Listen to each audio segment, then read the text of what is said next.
வணக்கம். இலங்கை செய்திகளுடன் நான் ரோஷன். விரிவான செய்திகளுக்கு முன் தலைப்புச் செய்திகள்.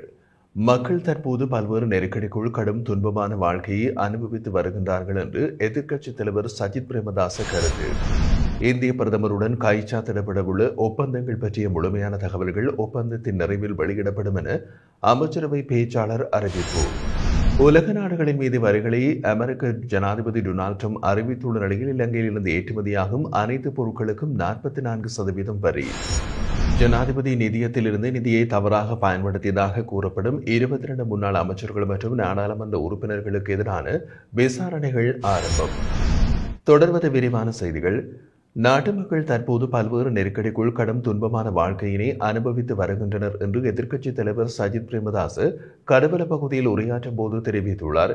மக்களின் வருமானம் தொடர்ந்து குறைந்து வரும் நிலையில் அத்தியாவசிய உணவுப் பொருட்களின் விலைகள் தொடர்ந்து உயர்ந்து கொண்டிருப்பதாகவும் பால்மா, அரிசி, தேங்காய் போன்ற அத்தியாவசிய பொருட்களும் அதிக விலைக்கு விற்கப்படுவதாகவும் அவர் சுட்டிக்காட்டினார். இவ்வளவு கடுமையான சூழ்நிலைக்கு தீர்வு காண அரசாங்கத்திலும் எந்த திட்டங்கள் இல்லை என்றும், நாட்டில் பிரச்சனைகள் அதிகரிக்கும் போது ஜனாதிபதி முதல் அமைச்சர்கள் வரை அனைவரும் பேசுவதில் மட்டுமே திறமையாக செயல்படுகிறார்கள் என்றும் அவர் விமர்சித்துள்ளார். ஆனால் அவர்களின் உரைகள் மக்கள் நலன் கருதிய எந்த தீர்வோ திட்டமோ நீண்டகால பார்வையோ கொண்டிருக்கவில்லை என்றும் சஜித் பிரேமதாச குறிப்பிட்டார். உணவுப் பொருட்களின் விலை அதிகரிப்பால் பெரும்பாலான மக்கள் நெருக்கடிகளை எதிர்கொண்டு வாழ வேண்டிய நிலை ஏற்பட்டுள்ளதாகவும், உலக அளவில் மொத்த உள்நாட்டு உற்பத்தியை மட்டுமின்றி மக்களின் வாழ்க்கை தரத்தை கணக்கிடும் புதிய கருவிகள் பயன்படுத்தப்படுவதாகவும் அவர் தெரிவித்தார்.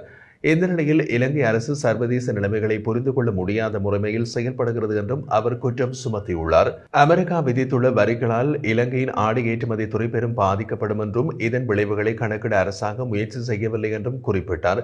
மேலும் அரசாங்கம் எந்த முன்னெடுப்புகளும் இல்லாமல் செயல்படுவதாகவும், வரி அதிகரிப்பு ஏற்றுமதி துறைக்கு பேரழிவாக முடியும் என்றும், இதை சமாளிக்க இந்த திட்டமும் அரசாங்கத்திடம் இல்லை என்றும் அவர் சாடியுள்ளார். அத்துடன் மக்கள் விடுதலை முன்னணியின் அரசியல் அணுகுமுறை மாற்றம் அடைந்துள்ளதாகவும், அவர்கள் ஆட்சிக்கு வரும் முன்பு போராட்டங்களை ஆதரித்த போதிலும் அதிகாரத்திற்கு வந்த பின்னர் அவற்றை கட்டுப்படுத்தி வருவதாகவும் சஜித் பிரேமதாச விமர்சித்தார். இந்திய பிரதமர் நரேந்திர மோடி நாளை இலங்கைக்கு விஜயம் செய்ய உள்ள நிலையில் கைச்சாத்திடப்பட உள்ள ஒப்பந்தங்கள் பற்றிய முழுமையான தகவல்கள் ஒப்பந்தத்தின் நிறைவில் வெளியிடப்படும் என்று அமைச்சரவை பேச்சாளர் அமைச்சர் நலிந்த ஜாயதிச குறிப்பிட்டுள்ளார்.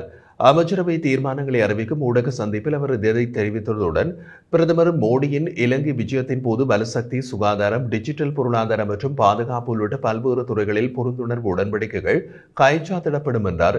நாளை பிரதமர் நரேந்திர மோடி இலங்கை வந்தடைந்த முன்னர் இருதரப்பு முக்கிய கலந்துரையாடல்கள் நடைபெறும். இதனைத் தொடர்ந்து ஜனாதிபதி அனுரகுமார திசாநாயக்க மற்றும் பிரதமர் நரேந்திர மோடி ஆகியோர் விசேட உரையை நிகழ்த்த உள்ளனர்.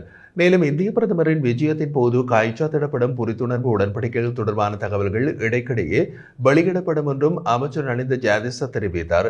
இதேவேளை பாதுகாப்பு அமைச்சினால் வழங்கப்பட்ட துப்பாக்கிகளை ஒப்படைக்காதவர்களின் மீது விரைவில் சட்ட நடவடிக்கை எடுக்கப்படும் என்றும் அமைச்சர் குறிப்பிட்டுள்ளார். அமைச்சரவை முடிவுகளை அறிவிக்கும் செய்தியாளர் சந்திப்பிலேயே இது குறித்தும் அவர் கருத்து தெரிவித்திருந்தார். மேலும் இது தொடர்பாக அவர் கூறுகையில், பாதுகாப்பு அமைச்சினால் வழங்கப்பட்டிருந்த துப்பாக்கிகளை இன்னமும் மீள ஒப்படைக்காத 42 பேர் குறித்து விசாரணைகள் நடைபெற்று வருகின்றது. அத்துடன் அந்த நபர்கள் உயிருடன் உள்ளனரா அல்லது அவர்கள் நாட்டில் வசிக்கின்றார்களா என்பதையும் அதிகாரிகள் கவனித்து வருகிறார்கள் என்றும் தெரிவித்திருந்தார். எதிர்வரும் உள்ளூராட்சி மன்ற தேர்தலுக்காக சுமார் 7 லட்சம் தபால் மூல வாக்கு விண்ணப்பங்கள் கிடைத்துள்ளதாக தேர்தல்கள் ஆணைக்குழு தெரிவித்துள்ளது. தபால் மூலம் வாக்களிக்க தகுதியுள்ள நபர்களிடமிருந்து விண்ணப்பங்களை ஏற்றுக்கொள்ள மார்ச் 3ஆம் தேதி ஆரம்பிக்கப்பட்டு கடந்த 17ஆம் தேதி நிறைவடைந்தது. இதற்கிடையில் உள்ளூராட்சி மன்ற தேர்தலுக்கான அரசு அதிகாரிகள் குறித்து தகவல் கணக்கெடுப்பு இறுதி கட்டத்தை எட்டியுள்ளதாகவும் தேர்தல்கள் ஆணைக்குழு அறிவித்துள்ளது. அத்துடன் இதுவரை எந்த ஒரு அரசு அதிகாரியும் தங்கள் தகவல்களை வழங்கவில்லை என்றால் அவர்கள் சம்பந்தப்பட்ட மாவட்டத்தின் மாவட்ட தேர்தல் அலுவலகத்திற்கு பரிந்துரைகளுடன் தகவல்களை அனுப்புமாறு தேர்தல்கள் ஆணையாளர் நாயகம் சமன் ஸ்ரீ ரத்நாயக்க கேட்டுக் கொண்டுள்ளார். பட்டணத்து வதைக்கூடம் தொடர்பாக விசாரணை நடத்துமாறு கோரிக்கை விடுத்து முன்னிலை சோசலிச கட்சியின் நிர்வாக உறுப்பினர் இந்திரானந்த டி சில்வா குற்றப்புலனாய்வு திணைக்களத்தில் மனு ஒன்றை தாக்கல் செய்துள்ளார். நேற்று குற்றப்புலனாய்வு திணைக்களத்தில் மனுவை சமர்ப்பித்த பிறகு அவர் ஊடகங்களுக்கு கருத்து தெரிவித்தார். இது குறித்து அவர் கூறுகையில், கடந்த அரசாங்கமும் தற்போதைய அரசாங்கமும் பட்டணந்த வதைக்கூடம் தொடர்பான விசாரணைகளை மேற்கொள்ளாமல் புறக்கணித்து வருகின்றன. அத்துடன் அரசாங்கத்தில் இந்த அணுகுமுறை மிகவும் வருத்தமளிப்பதாகவும் இதற்காக நீதி பெறும் வரை போராடுவதாகவும் இந்திரானந்த டி சில்வா தெரிவித்தார். உலகம் முழுவதும் உள்ள நாடுகளின் மீது வரிகளை அமெரிக்க ஜனாதிபதி டொனால்ட் ட்ரம்ப் அறிவித்துள்ளார். இந்த தீர்மானத்தின் அடிப்படையில் இலங்கையிலிருந்து ஏற்றுமதி செய்யப்படும் அனைத்து பொருட்களுக்கும் 44% வரி விதிக்கப்பட்டுள்ளது. ஆசிய நாடுகளில் அதிக வரி விதிக்கப்பட்ட நாடுகளின் பட்டியலில் இலங்கை 4வது இடத்தை பெற்றுள்ளது. 2024ஆம் ஆண்டில் அமெரிக்கா இலங்கையிலிருந்து $3 பில்லியன் டாலருக்கும் அதிகமான பொருட்களை இறக்குமதி செய்துள்ளது. அதே நேரம் வியட்நாமுக்கு 46%, சீனாவுக்கு 34%, இந்தியாவுக்கு 26%, பிலிப்பீன்ஸுக்கு 17% மற்றும் சிங்கப்பூருக்கு 10% வரி விதிக்கப்பட்டுள்ளது. அதேவேளை பிரித்தானியாவுக்கு 10%, இந்தியாவுக்கு 26% மற்றும் சீனாவுக்கு 34% என்று அனைத்து நாடுகளுக்குமான வரி விதிப்புகள் தொடர்பாக அறிவிக்கப்பட்டது. அமெரிக்காவின் வரி விதிப்பு உலகில் வர்த்தக போர் ஏற்படுத்தும் என்ற அச்சம் நிலவி வரும் நிலையில் இலங்கையில் தற்போது இருக்கும் பொருளாதார நெருக்கடிக்கு மத்தியில் டிரம்பின் அறிவிப்பு பெரும் பொருளாதார சிக்கலை ஏற்படுத்தும் என்றும் தெரிவிக்கப்படுகிறது. 2008 மற்றும் 2024ஆம் ஆண்டுகளுக்கு இடையில் ஜனாதிபதி நிதியிலிருந்து நிதியினை தவறாக பயன்படுத்தியதாக கூறப்படும் 22 முன்னாள் அமைச்சர்கள் மற்றும் நாடாளுமன்ற உறுப்பினர்களுக்கு எதிராக விசாரணைகள் ஆரம்பிக்கப்பட்டுள்ளன. இந்த விசாரணைகளை குற்றப்புலனாய்வுத்துறையின் நிதி மற்றும் வணிக குற்றப்புலனாய்வு பிரிவினர் முன்னெடுத்து வருகின்றனர். விசாரணையின் ஒரு பகுதியாக ஜனாதிபதி நிதியிலிருந்து நிதி வழங்கப்பட்டது தொடர்பாக 22 கோப்புகள் விசாரணை அதிகாரிகளால் பெறப்பட்டுள்ளதாக போலீசார் தெரிவித்தனர். முதற்கட்ட விசாரணைகளின் அடிப்படையில் சம்பந்தப்பட்ட நபர்கள் மொத்தமாக $1 பில்லியன் அதிகமான பணத்தை பெற்றுள்ளதாக தெரிய வருகிறது. இந்த நிதியினை பெறுவதில் ஏதேனும் முறைகேடுகள் ஏற்பட்டுள்ளதா என்பதை கண்டறிய விசாரணைகள் தொடர்ந்தும் நடைபெற்று வருகின்றன. இதன் ஒரு பகுதியாக ஜனாதிபதி நிதி கணக்கிலிருந்து வழங்கப்பட்ட காசோலைகள் தொடர்பான விவரங்களை பெறுவதற்காக கொழும்பு கோட்டை நீதவான் நீதிமன்றத்திடம் நேற்று சிஐடி அதிகாரிகள் உத்தரவு கோரியுள்ளனர். இலங்கை கடற்பரப்புக்குள் எல்லைமீறி மீன்பிடியில் ஈடுபட்ட போது இலங்கை கடற்படையால் பிடிக்கப்பட்ட 74 இந்திய மீன்பிடி படகுகளை நடுக்கடலில் மூழ்கடிக்க இலங்கை கடல் தொழில் திணைக்களம் திட்டமிட்டுள்ளதாக தகவல்கள் தெரிவிக்கின்றன. இலங்கை சட்டப்படி எல்லைமீறி மீன்பிடியில் ஈடுபட்ட இந்திய விசைப்படகுகள் அரசுடைமையாக்கப்பட்டுள்ளது.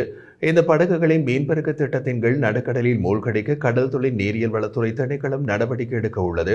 யாழ்ப்பாணம், மன்னார், கிளிநொச்சி உட்பட்ட பகுதிகளில் இலங்கை கடற்படையால் பிடிக்கப்பட்ட இந்த படகுகள் சம்பந்தப்பட்ட மாவட்ட கடல் தொழில் திணைக்களங்கள் ஊடாக நீதிமன்ற உத்தரவின் பேரில் அரசுடைமையாக்கப்பட்டுள்ளன. இன்று வரை கரையோர பகுதிகளில் தரித்து வைக்கப்பட்டுள்ள குறித்த படகுகளுக்குள் மேலும் மழைநீர் மற்றும் கடல் நீர் புகுந்து சேதமடைந்துள்ளதால் அவற்றை அப்புறப்படுத்த வேண்டும் என்று மீனவ சங்கங்கள் வலியுறுத்தியுள்ளன. இலங்கை கடல் தொழில் திணைக்களத்தின் பணிப்பாளர் நாயகம் கடந்த 21ஆம் தேதி யாழ்ப்பாணம் மற்றும் மன்னார் மாவட்டங்களில் நேரில் பார்வையிட்டு இந்த நடவடிக்கைகளுக்கான பணிகளை ஆரம்பித்துள்ளார். மயிலட்டி துறைமுகத்தில் உள்ள படகுகளை அகற்றுமாறு துறைமுக அதிகார சபை மீனவர்களுடன் இணைந்து கோரிக்கை விடுத்துள்ளது. இந்தியாவின் தமிழகம் மற்றும் புதுச்சேரி மீனவர்கள் இலங்கையில் சிறைப்பிடிக்கப்பட்ட தமது படகுகளை மீட்டுத் தருமாறு கோரிக்கை விடுத்து வருகின்றனர். இதற்கு பதிலாக இலங்கை அரசாங்கம் அந்த படகுகளை நடுக்கடலில் மூழ்கடிக்க திட்டமிடுவது இந்திய மீனவர்களுக்கு பெரும் அதிர்ச்சியாக இருக்கும். முன்னதாக கடந்த 2022ஆம் ஆண்டு இலங்கை அரசால் கைப்பற்றப்பட்ட படகுகளை ஏலத்தில் விடும் முயற்சி இந்தியாவில் கடும் எதிர்ப்பை ஏற்படுத்திய நிலையில் தற்போதைய முடிவும் சர்ச்சையினை உருவாக்கலாம். இந்நிலையில் யாழ்ப்பாணத்தில் 57 படகுகளும், மன்னாரில் 7 படகுகளும், கிளிநொச்சியில் 10 படகுகளும் இவ்வாறு மூழ்கடிக்கப்பட உள்ளன. இந்த நடவடிக்கைகள் இந்திய பிரதமர் நரேந்திர மோடி இலங்கைக்கு விஜயம் முடிந்த பின்னரே மேற்கொள்ளப்படும் என்றும் அதுவரை இது ரகசியமாக வைக்கப்படும் என்றும் தகவல்கள் தெரிவிக்கின்றன.